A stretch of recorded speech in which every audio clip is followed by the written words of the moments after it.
여러분은 지난 한 주 동안 여러분에게 쌓였던 섭섭함의 먼지, 서운함의 먼지, 죄책감의 먼지를 털어버리셨나요? 괜찮습니다. 못 털으셨으면. 오늘 여러분이 드리는 이 예배가 그러한 먼지들을 깔끔하게 터는 그 통로가 될 줄로 믿습니다. 우리는 지난 시간에 사도 바울이 이 고린도에 1년 6개월 동안 머물면서 하나님의 말씀을 가르쳤다, 이것을 살펴봤습니다. 자, 11절을 우리 한번 다 같이 읽어볼까요? 11절 시작. 1년 6개월을 머물며 그들 가운데서 하나님의 말씀을 가르치니라. 지금 바울이 1년 6개월, 총 18개월을 고린도에 머물면서 하나님의 말씀을 가르쳤다는 거예요.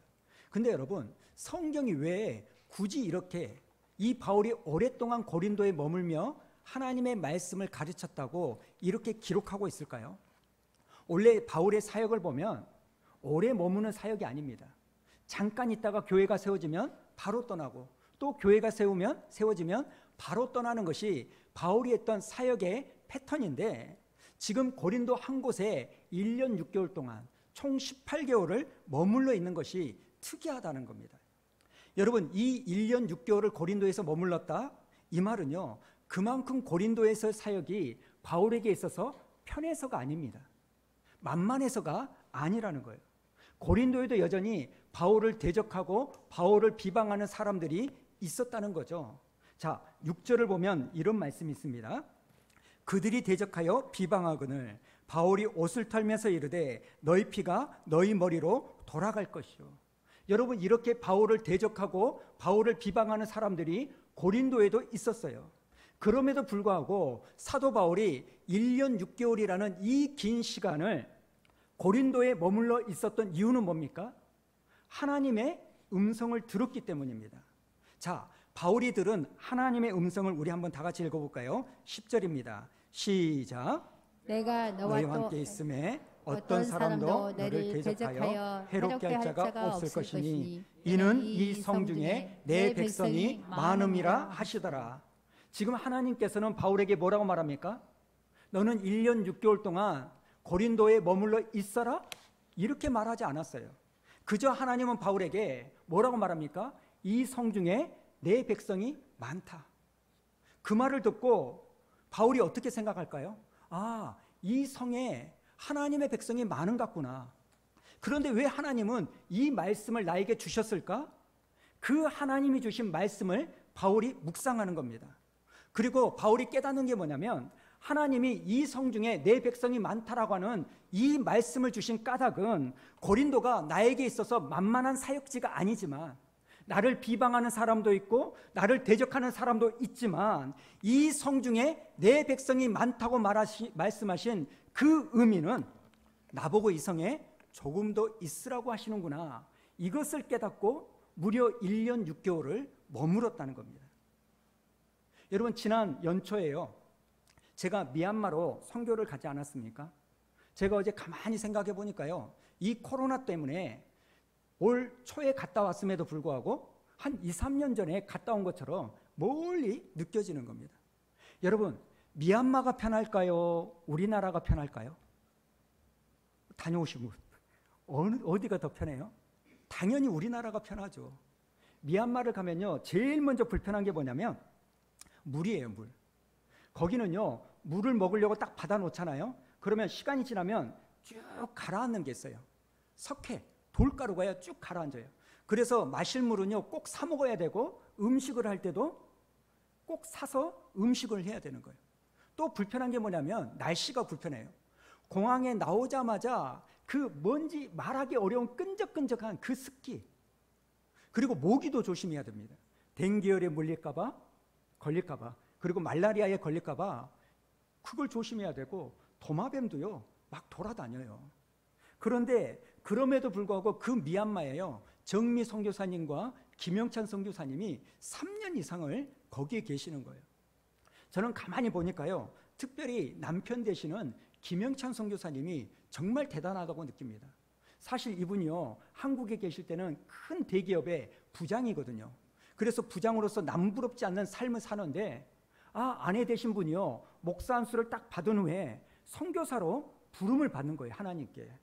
그래서 아내 되신 목사님이 먼저 미얀마로 떠나고 1년 후에 그 회사를 퇴직하고 남편 되시는 분이요, 직장을 그만두고 미얀마로 들어갑니다. 근데 막상 가보니까 너무너무 힘드는 거예요. 첫째는 말이 안 통하니까 돌아다닐 수가 없고요. 그리고 이 선교사의 주도권이 자기에게 있는 게 아니라 선교사 목사인 아내에게 있으니까 자기가 할 수 있는 것은 뭐냐면 집에서, 도서관에서 살림을 하는 거예요. 주방을 하고 음식을 만드는 거예요. 제가 가서 보니까요, 이분이요, 약간의 우울감이 있는 거예요. 그러지 않겠습니까? 한국에 있었으면 하고 싶은 거 다 하고 만나고 싶은 거 다 만나고 돌아다니고 있을 텐데 거기는요, 갈 수가 없고 만날 수가 없는 거예요. 그러다 보니까 1년 지나니까 돌아가고 싶고 2년 지나니까 돌아가고 싶고 3년 지나도 돌아가고 싶은 거예요. 그런데도 지금 3년이 넘어도요, 돌아오지 않습니다. 여러분, 왜 이분들이 그대로 거기에 머물러 계실까요? 그 이유는 딱 하나예요. 하나님의 음성을 들었기 때문입니다. 이 성 중에 내 백성이 많다. 저는 그런 생각을 좀 해봅니다. 하나님께서 왜 수원 우리 교회를 여기에 세우셨을까? 하나님께서는 왜 우리 교회를 광주에, 그리고 이 땅 위에 세우셨을까? 여러분, 그것은요, 하나님께로 돌아올 하나님의 백성이 많기 때문인 줄로 믿습니다. 여러분, 이제 곧 추석이죠. 그런데 하나님께서는 왜 우리 성도님들을요, 예수 믿지 않는 시댁에 며느리로 보내셨을까요? 왜 하나님께서는 그 쉽지 않는 직장에 여러분을 보내셨을까요? 왜 하나님께서는 여러분이 경영하는 그 사업장에 그런 직원을 보내셨을까요? 그 이유는 딱 하나입니다. 그 집에, 그 직장에 그런 직원들 중에 하나님께로 돌아와야 될 하나님의 백성이 많기 때문인 줄로 믿습니다. 여러분, 그 일이 쉬워서가 아닙니다. 고린도에 머문 것이 만만해서가 아니라는 거예요. 오늘 말씀을 보니까요, 지금 사도 바울은 굉장히 어려운 일을 당하지 않습니까? 지금 유대인들이요, 바울을 끌고 법정에 가서 총독에게 고소를 해요. 그리고 그 유대인들이 바울을 고소한 이유가 뭔가 보니까요, 13절에 나오는데요. 자, 13절 우리 한번 읽어볼까요? 시작. 말하되 이 사람이 율법을 어기면서 하나님을 경외하라고 사람들을 권하다 하거늘. 여러분, 지금 이 사람들이요, 바울을 고소한 이유가 뭡니까? 율법을 어기면서 하나님을 경외하라고 사람들을 권한다는 거예요. 여러분, 하나님을 경외하지 말라가 아닙니다. 하나님을 경외하는데 율법을 어기면서 경외하라고 사람들을 권하기 때문에 고소한 겁니다. 사랑하는 성도 여러분, 율법이 중요할까요? 하나님이 중요할까요? 포도주가 중요할까요? 그 포도주를 담는 부대가 중요할까요? 여러분, 지금 유대인들이 바울을 고소한 이유는요, 딱 하나예요. 비본질적인 것을 붙잡고 있기 때문에 바울을 고소하는 겁니다. 여러분, 율법이 중요합니다. 그러나 하나님보다 더 중요하진 않습니다. 왜요? 하나님 자체가 말씀이요, 율법이기 때문입니다. 하나님을 경외하라고 가르치면 여러분, 그 경외하는 그 말씀을 해석하는 것은 다 각각의 개인차가 있지 않습니까? 그런데 나와 다른 생각을 가지고 있는 이것이 문제다. 비본질적인 것을 붙잡고 바울을 고소하는 거예요. 여러분, 어거스틴이요, 했던 이야기가 있는데, 자, 우리 한번 읽어볼까요? 시작. 본질적인 것의 일치를, 비본질적인 것의 자유를, 모든 것의 사랑으로. 그러니까 비본질적인 것에는 어떻게 해야 됩니까? 자유해야 돼요. 자유. 우리가 예를 들어서 이럽니다. 팀을 짜서 선교를 가요. 근데 선교를 갈 때 물건을 좀 많이 보내야 돼요. 학용품도 많이 가져가야 되고 의약품도 많이 가져가야 돼요. 그런데 이 물품을요, 어떻게 보내는 게 좋을까요? 이 문구점과 문구품과 이 학용품을 다 합쳐가지고 화물로 보내는 게 나을까요? 아니면 선교를 가는 사람이 10명이니까 n분의 1로 나눠가지고 가지고 가는 게 중요할까요? 여러분, 여기서 중요한 것은 그 물품이 선교지에 가는 게 중요합니다. 선교사님의 손에 들려지는 게 중요해요. 택배로 보내냐 아니면 나눠서 가져가느냐, 이건 본질이에요, 비본질이에요? 비본질이라는 거예요. 우리가 선교를 가기 위해서 공항을 갑니다. 그런데 어느 누구가요, 돈 좀 아끼게 교회 차 타고 갑시다. 그런데 어떤 분은요, 아니 그래도 장거리 이제 가야 되는데 좀 편히 가게 리무진 공항버스를 타고 갑시다. 여러분, 여기서 중요한 게 뭘까요? 선교지를 가는 게 중요해요. 공항을 갈 때 교회 차를 타고 가느냐 아니면 리무진 버스를 타고 가느냐, 이게 중요한 게 아니라는 거예요. 여러분, 이런 이야기를 들으시면 어이없이 들으실 거예요. 뭐 당연한 말 아니야? 근데 여러분, 실제로 교회 안을 딱 들여다보면 교회 안에서도요, 이렇게 본질이 아닌 비본질적인 것에 내 감정을 대입시켜 가지고요, 얼마나 많은 싸움과 갈등과 문제가 일어나는지 모릅니다. 그래서 제가 자주 말씀드리지만, 여러분, 어지간한 일은요, 영적 지도자의 말에 그냥 따라주시면 좋아요. 나는 짜장면 먹고 싶은데 저 목사가 짬뽕 먹고 싶다? 그러면요, 짬뽕 먹어주시면 되는 거예요. 여러분, 그건 저도 마찬가지 아닙니까? 자주 말씀드립니다만, 어느 교회가요, 피아노 하나를 딱 샀어요. 그랜드 피아노. 근데 그 그랜드 피아노를 오른쪽에 둘까 왼쪽에 둘까 파가 나뉘어져 가지고요, 교회가 갈라졌다는 것이 실화라는 거예요. 실화라는 거예요. 그러니까 진짜 오늘날 교회가 웃기는 게 뭔지 아십니까? 정말 중요치 않는 비본질적인 것에 내 마음을 다 쏟아가지고 찢어지는 거예요. 찢어지는 거예요. 그래서 우리는요, 항상 어떤 문제가 있으면 이런 생각을 해요. 이게 예민할 문제인가? 둔감할 문제인가? 이게 본질적인 것인가? 비본질적인 것인가? 이걸 구분할 수 있어야 됩니다. 사랑하는 성도 여러분, 오늘 여러분의 삶 가운데 갈등의 문제가 있다면 그 갈등의 원인이 어디에서 기인되는 것인지, 이게 본질인지 비본질인지 분별할 수 있는 지혜가 있기를 주님의 이름으로 축복합니다. 여러분이 가지고 있는 그 갈등의 문제가 정말 본질에 관한 문제라면, 여러분, 일치를 볼 때까지 여러분은요, 포기하지 말고 물고 늘어져야 됩니다. 그러나 그 문제가 비본질이라면 패스하셔야 돼요. 패스. 따라해 보실래요? 패스. 패스. 자유하시기 바랍니다. 그렇게 하자고. 당신 뜻대로 해보자고. 가볍게 넘기셔야 돼요. 그것을 가지고요, 내 감정을 집어넣고 내 자존심을 집어넣으면 안 되는 겁니다. 자, 다시 한번 우리 읽어볼까요? 어거스틴이 했던 거. 시작. 본질적인 것의 일치를, 비본질적인 것의 자유를, 모든 것에 사랑으로 하라. 자, 그리고 또 하나, 바울이 고소를 당한 이유를 좀 살펴볼 텐데요. 자, 13절을 다시 한번 보십시오. 13절을 보면 바울이 이 사람이 말하되, 이 사람이 무엇을 어겼다고 말합니까? 율법을 어겼다, 이렇게 말합니다. 여러분, 지금 유대인들은 바울을 향해서 뭐라고 고소를 합니까? 이 사람이 율법을 어겼다고 하는데, 바울이 어떤 율법을 어겼을까요? 바울이 사람들에게 안식일을 범하라고 했을까요? 절기를 어기라고 했을까요? 음식을 범하라고 했을까요?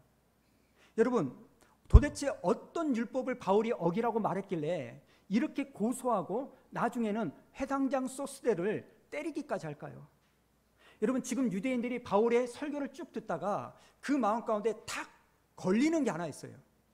바울이요, 복음을 전하는데 어떤 율법 하나는 지키지 않아도 된다라고 이야기를 하는 거예요. 그게 딱 걸리는 거예요. 그게 뭔지 아십니까? 바로 할례라는 거예요. 할례. 여러분, 지금 고린도 사람들이요, 구원을 받을 때 그 구원의 조건이 할례를 받아야 되는 걸까요? 안 받아도 되는 것일까요? 바울이 전한 복음에는요, 할례를 받을 필요가 없습니다.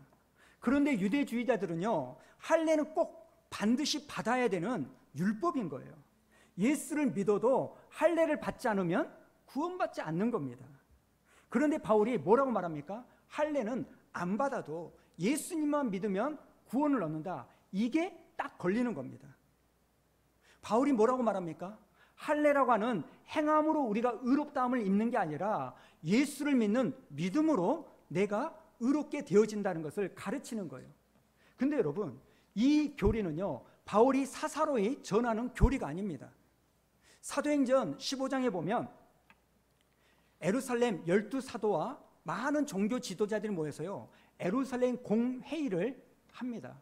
그리고 그 공회의의 결론이 뭐냐면 예수를 믿는 이방인들에게 할례라고 하는 무거운 짐을 지우게 하지 말자.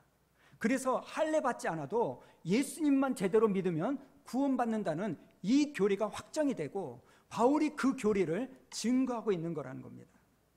그런데 이 유대주의자들은요, 그걸 타협할 수 없는 거예요.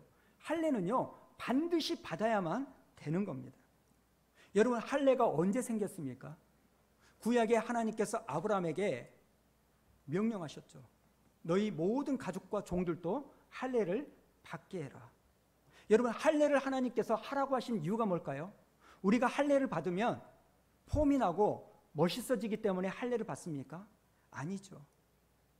아브라함이 가나안 땅에 들어갈 때 할례를 행합니다.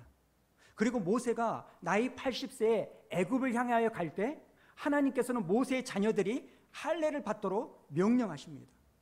그리고 여호수아와 이스라엘 백성들이 그 약속의 땅 가나안을 들어가면서 요단강을 건너자마자 하나님이 명령하신 게 뭐냐면 너희들은 모두 할례를 행하라, 이렇게 명령하세요. 왜 하나님은 이스라엘 백성들에게 이렇게 할례를 받으라고 말씀하실까요? 너희들이 가는 그 가나안 땅, 애굽 땅에는 우상이 가득하기 때문에 너희들이 거기에 들어갈 때, 섞여졌을 때 뭘 되게 하기 위하여? 구별되기 위하여 할례를 행하게 만드신 거예요. 그러니까 여러분, 할례는요, 하나님께 택함 받은 백성이 나는 하나님만을 섬기겠다는 믿음의 표시예요. 마크인 거예요. 나는 하나님을 믿는 사람이라는 겉으로 드러나는 마크일 뿐입니다. 그러나 구약시대가 끝나고 예수님이 오신 이후부터는 어떻게 됩니까? 육신의 할례보다는 어떤 할례가 더 중요해요? 내 마음의 할례가 더 중요한 거예요. 자, 로마서 2장 28절 우리 한번 읽어볼까요? 2장 28절 29절 우리 한 목소리로 읽습니다. 시작. 무릇 표면적인 유대인이 유대인이 아니요 표면적인 육신의 할례가 아니니라. 오직 이면적 유대인이 유대인이며 할례는 마음에 할지니 영에 있고 율법 조문에 있지 아니한 것이라. 그러니까 이 말씀이 어떤 의미입니까? 예수님이 오신 다음부터는 육신의 할례보다는 내 마음의 할례가 굉장히 중요하다는 거예요. 그리고 창세기에 처음으로 너희가 할례를 행하라 하나님이 말씀하신 이유도 이 할례라고 하는 마크, 흔적, 표시가 중요한 게 아니라 그 의미, 나는 하나님께 택함 받은 하나님께 속한 사람이라는 이 정신이 훨씬 더 중요한 겁니다. 그런데 유대주의자들은 그 정신보다는 행위, 나는 할례를 받았다, 내 행위를 더 중요시 여기고 붙잡는 거예요. 이게 문제라는 겁니다. 저는 여러분들이요, 오늘 말씀을 보면서요, 이분법적으로 사람들을 나누지 않았으면 좋겠습니다. 어떤 이분법적이냐면 바울은 좋은 사람, 고난당하는 사람, 애매하게 핍박당하는 사람, 그리고 바울을 고소하고 회당장 소스테네를 때린 사람들은 나쁜 사람, 이렇게 이분법적으로 보지 않았으면 좋겠습니다. 왜냐하면 여러분, 오늘 본문에 나오는 이 유대인들은요, 바울을 고소한 이 유대인들은요, 유대인들 입장에서는요, 옳은 사람들입니다. 여러분, 이 유대인들이 율법을 지키려고 하는 이유, 할례를 지키려고 하는 그 이유가 뭘까요? 자기 개인의 이익과 자기 개인의 영광을 위해서가 아닙니다. 여러분, 이 사람들은 이들 나름대로 할례를 지키려는 그 이유는요, 누구를 위한 거예요? 하나님을 위한 것이라는 확고한 믿음을 가졌기 때문이에요. 여러분, 유대인들은요, 이것이 하나님을 기쁘시게 하는 일이다, 그 믿음을 가지고 있었어요. 이들에게 있어서는 할례는요, 본질입니다. 그러니까 일치를 보지 못하니까 때리는 거예요. 다만 이 유대인들의 문제가 뭡니까? 이렇게까지 하나님을 사랑하고 할례를 붙잡는 것은 문제가 아닙니다. 할례를 받는 거 죄가 아니고 하면 좋은 겁니다. 그러나 이 사람들의 문제가 뭐냐면 할례라고 하는 그 방법만을 고수한 거예요. 방법만을. 자기들이 하나님을 경외하는 그 방법, 자기들이 하나님을 사랑하는 그 방법만을 절대화시켜버린 거예요. 절대화. 그리고 더 나아가서 어쩝니까? 자기들이 절대화시킨 이것을 보편화시켜버린 거예요. 여러분, 보편화가 뭡니까? 내가 이렇게 하나님을 믿는데 내가 믿는 이 하나님의 믿는 방법을 너희들도 똑같이 따라야 된다. 내가 믿는 방법대로 너희들이 하지 않으면 틀린 신앙생활이다. 이게 문제라는 거예요. 오늘 이 자리에도요, 여러분들 가운데 하나님을 섬기는 방법이 다른 분들이 너무 많으실 거예요. 하나님을 사랑하는 모습들이 다 다르실 겁니다. 그런데 문제는 뭐냐면 이런 섬기는 방법과 사랑하는 모습이 다 상대성을 가지고 다양할 것인데 우리의 약점이 뭡니까? 그걸 어느 순간 절대화시키는 거예요. 그래서 당신도 이렇게 예수를 믿어야 된다는 겁니다. 사랑하는 성도 여러분, 교회는요, 교회가 꼭 가져야 될 5가지 기능이 있습니다. 자, 우리 한번 읽어볼까요? 교회의 5가지 기능. 시작. 예배, 교육, 봉사, 전도, 교제. 여러분, 교회는요, 이 5가지 기능을 나타내야 됩니다. 그런데 여러분, 솔직하게 우리가 말하자면 우리 모두가 다 예배를 드리면 좋겠습니다만 모두가 다 예배를 드리는 게 아닙니다. 모두가 다 주일날 나와 예배를 드리거나 아니면 집에서 온라인으로 예배를 드리는 건 아닙니다. 모두가 다 수요 예배 나온 것은 아니고 금요 기도에 나온 것이 아닙니다. 교제? 다 하면 좋죠. 그러나 우리 교회 모든 성도들이 작은 교회 소그룹 모임에 들어가서 교제를 나누는 것은 아닙니다. 여러분, 우리 모두가 다 전도할까요? 그렇다면 여러분, 어떻게 해야 될까요? 우리 교회가 가져야 될 예배, 교육, 봉사, 전도, 교제, 이게 우리 교회가 나아가야 될 방향인데 이것을 하지 못하는 사람들의 우리는 어떻게 해야 될까요?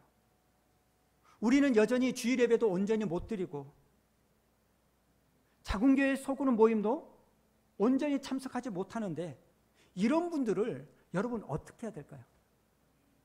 주일날 예배 못 나와? 그러면 잘라버려야 될까요? 내가 하나님을 기쁘시게 하는 방법으로 고수하고 있는 이 할례를 지키는 거, 이 율법을 지키는 것은 틀린 게 아닙니다. 그런데 문제가 뭡니까? 이 방법을 절대화해가지고 다른 사람들이 이렇게 하지 않는다면 다 쳐내야 되는 것일까요? 사랑하는 성도 여러분, 그런 모습을 보이는 사람들에게 우리는 인내하고 기다려줘야 될 줄로 믿습니다. 물론 교회 안에서의 영적 지도자들은 좀 적용 기준이 다릅니다. 여러분, 지도자들의 조건은 여러 가지가 있지만 그 중에 하나 저는 뭐라고 생각하냐면 방향성, 목적이 같아야 된다고 생각합니다. 이 교회가 도대체 어떤 방향으로 가고 있는지, 어떤 목적을 향하여 달려가고 있는지를 여러분 공감하고 수용하지 못하면 여러분들 중에 이 교회의 지도자가 되시면 안 됩니다. 다직 교회의 연수가 오래여서 지도자가 된다? 그건 옳지 않습니다. 여러분, 차는요 얼마든지 2대, 3대, 4대 나누어서 사람들이 타고 갈 수 있어요. 그러나 그 차가 가는 방향은요 똑같아야 되는 거 아닙니까? 국도로 올라가든지 고속도로로 올라가든지 순환도로를 타든지 뚝방길로 가든지 내비게이션을 켜고 가든지 아니면 사람의 안내를 듣고 가든지 그것은요 운전하는 사람의 선택입니다. 그러나 중요한 게 뭡니까? 방향은, 목적지는 같아야 되는 거예요. 그래서 지도자들은요 최소한 같은 방향을 가고 있다는 것을 공감하는 사람들이 세워져야 되는 거예요. 그러나 여러분, 일반 성도들에게 이 같은 기준을요 요구해서는 안 됩니다. 기다려줘야 되는 거예요. 여러분, 사람의 마음을 얻을 수 있는 방법이 어떤 게 있을까요? 고린도후서 9장에 보면 사도 바울이 이렇게 이야기를 하는데요. 자, 19절부터 22절 좀 길지만 저와 여러분이 번갈아 가면서 교독하도록 할까요? 제가 먼저 있습니다. 내가 모든 사람에게서 자유로우나 스스로 모든 사람에게 종이 된 것은 왜 그렇다고 합니까? 더 많은 사람을 얻고자 함이라. 20절. 유대인들에게 내가 유대인들과 같이 된 것은 유대인들을 얻고자 하며 율법 아래에 있는 자들에게 내가 율법 아래에 있지 아니하나 율법 아래에 있는 자같이 된 것은 율법 아래에 있는 자들을 얻고자 함이요 율법 없는 자에게는 내가 하나님께는 율법 없는 자가 아니요 도리어 그리스도의 율법 아래에 있는 자이나 율법 없는 자와 같이 된 것은 율법 없는 자들을 얻고자 함이라. 약한 자들에게 내가 약한 자와 같이 된 것은 약한 자들을 얻고자 하며 내가 여러 사람에게 여러 모습이 된 것은 아무쪼록 몇 사람이라도 구원하고자 함이니. 여러분이 이 말씀에 아멘할 수 있습니까? 이게 사람의 마음을 얻는 방법이에요. 내가 있는 위치까지 너는 올라와야 된다, 이게 아니라 내가 있는 그곳에서 그 사람이 있는 곳까지 내려가는 겁니다. 기다려주는 거고 인내해 주는 거예요. 사실 저는 이번 한 주 동안 오늘 이 말씀을 묵상하면서 제 자신에 대한 많은 생각을 했습니다. 그리고 저는 먼저 제 아내에게 용서를 구하고 싶어요. 사실 저는 아내에 대한 기준들이 몇 가지 있었습니다. 그 기준은요, 어렸을 때부터 제가 자라왔던 그 교회의 사모님의 모습을 보고 생긴 것들입니다. 아, 사모는 이래야 되구나, 저래야 되구나. 그래서 사모는 이래야 된다는 그 생각이 굉장히 강하게 있었습니다. 너무나 강했기 때문에 강한 것을 의식조차 못했어요. 그래서 제 기준을요, 사실은 제 아내에게 은근히 많이 강요했습니다. 그리고 제 아내가요, 그 수준에 이르지 못하자 제가요, 쉽게 말을 하고 상처를 받게 했습니다. 그리고 제 아내가 그 수준에 좀 더 올라와 주기를 저는 강요를 했습니다. 이건 제 자녀들에게도 마찬가지입니다. 저는 오늘 이 말씀을 대입하면서 그런 고백을 하는 거예요. 저는 율법주의자였고 유대인이었습니다. 저는 오늘 우리 교회 성도님들에게도 용서를 구하고 싶습니다. 저는 젊습니다. 여러분, 젊다는 것은 좋은 것만은 아닙니다. 고집이 세다는 것이고 타협이 잘 안 될 때가 있다는 거예요. 제가 교회 생활을 하면서 제 머릿속에 주입된 교회는 이래야 된다, 장로는 이래야 된다, 권사의 수준은 이래야지, 성도는 이래야지, 이게 잘 안 깨집니다. 부드럽게 잘 안 되고 융통성 있게 잘 안 됩니다. 아직 제가 젊어서 그런다고 여러분들이 이해해 주시기를 바랍니다만, 오늘 제가 여러분에게 용서를 구했으니까 약속을 하나 드리겠습니다. 제가 좀 더 노력하겠습니다. 부드러워지고 넓어질 수 있도록 제가 노력하겠습니다. 그러면서 우리 교회 성도님들에게도 좀 부탁을 드리고 싶습니다. 교회는 이래야 된다, 목사는 이래야지, 사모는 이래야 된다, 성도는 이래야 된다. 여러분이 가지고 있는 그 생각과 개념이 틀린 게 아닙니다. 할례 받는 것을 하나님이 기뻐하신다? 예, 틀린 게 아닙니다. 하나님은 할례 받는 것을 기뻐하시고요, 할례 받지 않아도 기뻐하십니다. 그러니까 내가 가지고 있는 그것을 절대하고 다른 사람들에게 보편화하거나 수한 우리 교회를 여러분이 가지고 있는 그 생각으로 끼워 맞추려고 하지 않아 주셨으면 좋겠습니다. 특별히 다른 교회에서 이런저런 문제로 오신 분들, 제 자신도 그래요. 이전에 있었던 교회에 대한 뭔가의 어떤 상처나 아픔, 문제, 이것들을 가지고 있기 때문에 이번 교회에서는 이렇지 않아야 되는 이 생각이 너무 강하다 보니까 어느 순간 그걸 절대화시키고 보편화시켜가지고 그러고자 시작한 것이 아닌데 함부로 가지치기 하고 정죄하는 모습들이 의외로 우리 안에 많이 있다는 겁니다. 사랑하는 성도 여러분, 우리가 어떤 사람이 되어야 될까요? 성경은요, 관대한 사람이 되라고 말씀합니다. 야고보서 4장 5절 우리 한번 읽어볼까요? 시작.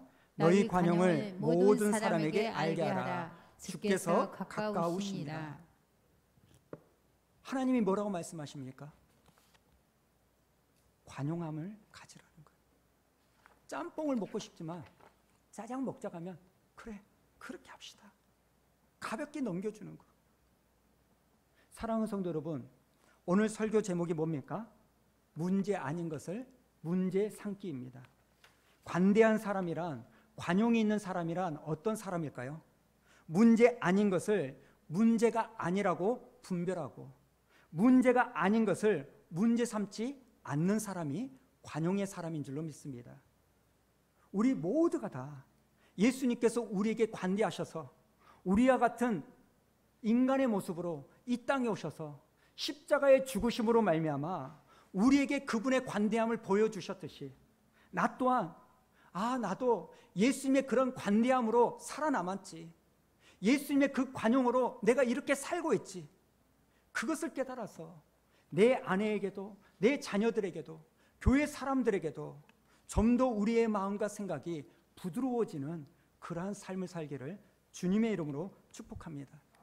여러분, 이것은 나의 힘과 능력으로 되는 게 아니라 예수님이 주시는 은혜를 덧입을 때 가능한 줄로 믿습니다. 우리 모두에게 이와 같은 은혜가 충만해지기를 축복합니다.